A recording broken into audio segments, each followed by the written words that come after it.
As an undergraduate, you're all too familiar with being tired. But why do we get tired after being awake for too long?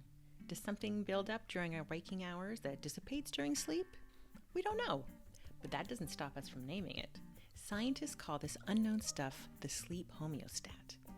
This need-based homeostatic regulation, together with circadian regulation or body clock, are the two major inputs that control our slumber. While we know a lot about circadian clocks and how they influence sleep timing, we still need to figure out why we need to sleep at all. Luckily, sleep appears to be ancient in origin, meaning we can learn about human sleep by studying other animals. When you think of sleepy animals, you might think of giant sloths or your pet cat. But there's a tiny roundworm called C. elegans with a sleep superpower that might shed light on the sleep homeostat. Unlike other animals, sleep in this worm is not under circadian control.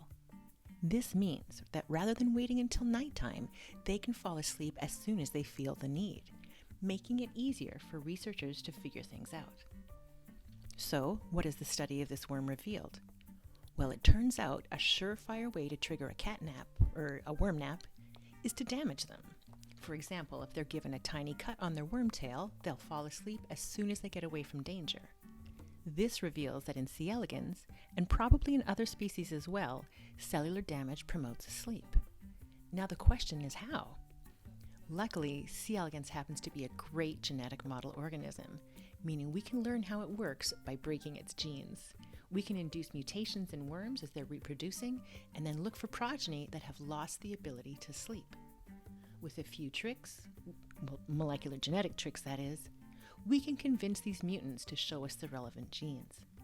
In the Van Buskirk lab here at CSUN, students just like you use these tools every day to uncover missing pieces of the sleep puzzle. Now, if we only knew what the worms are dreaming about. That's all for now, Matadors. Be curious, be brave, be a scientist.